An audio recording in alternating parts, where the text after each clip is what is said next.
Ok, bonjour à tous et bienvenue sur Radio Gazou. Aujourd'hui, on va résoudre l'exercice numéro 17. Alors, de quoi parle-t-on dans cet exercice? On nous parle d'une masse suspendue à un fil. Alors, la masse en question, on va l'appeler M, et on a une corde de masse petit m. On nous dit que la masse de la corde, c'est 30 grammes. Donc en kilos, ça donne 0,03 kg. Et la masse du bloc, c'est 200 grammes, c'est-à-dire 0,2 kg. Et on nous dit que le système complet, c'est-à-dire la masse et la corde qui la retient, est accéléré vers le haut par une force vers le haut, de telle manière à ce que l'accélération de l'ensemble soit de 4 mètres par seconde au carré. Donc on a une accélération de 4 mètres par seconde au carré. Et on nous demande quelle est la valeur de la force au milieu de la corde. Alors, la première chose dont il faut se rendre compte, c'est qu'on a un objet qui est soumis à la gravité, qui va être accéléré vers le haut. Alors, pour comprendre la situation, comme d'habitude, il faut faire un bilan des forces. Qu'est-ce qu'on a comme force qui s'applique sur notre système global? On a le poids, dans ce cas-ci, une masse fois la gravité, orientée vers le bas, plus une force de traction qui va tirer l'ensemble vers le haut, qu'on va appeler F, et tout ça est égal à M fois A, avec l'accélération qui vaut 4 mètres par seconde. Si on réarrange les termes de cette équation, on a bien que F est égal à la masse fois A plus G.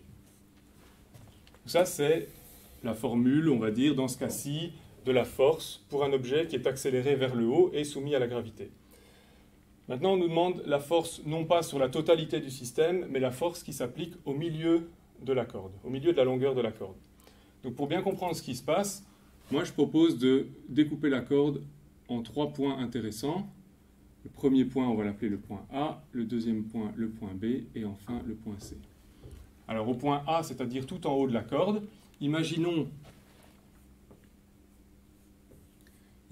qu'on ait le bloc, la corde, et puis qu'on ait la force F qui s'applique tout en haut de la corde.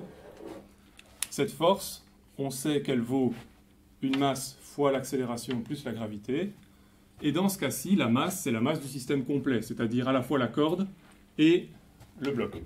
Donc on aurait une force verticale vers le haut qui vaudrait petit m, la masse de la corde, plus grand M, la masse de l'objet, fois A plus G. Alors, ce n'est pas ce qu'on nous demande dans l'exercice, donc ce n'est pas forcément intéressant de calculer la valeur numérique de cette expression.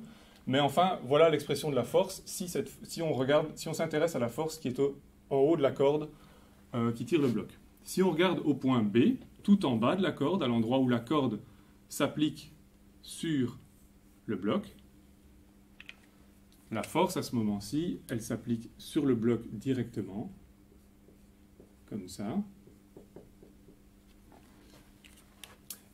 Et ce qu'on voit, c'est qu'elle ne s'applique que sur le bloc et pas sur la corde. Donc, on aura une force à cet endroit-ci qui sera égale à la masse du bloc fois A plus G.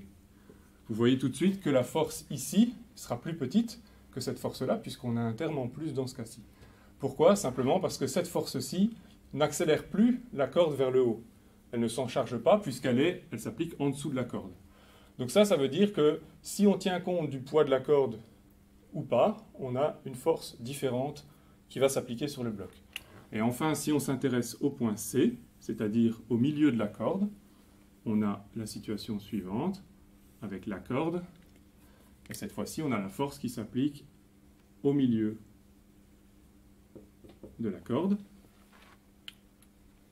Ici, ce qu'on voit, c'est que la force, elle doit accélérer vers le haut la moitié de la corde, ici, plus le bloc.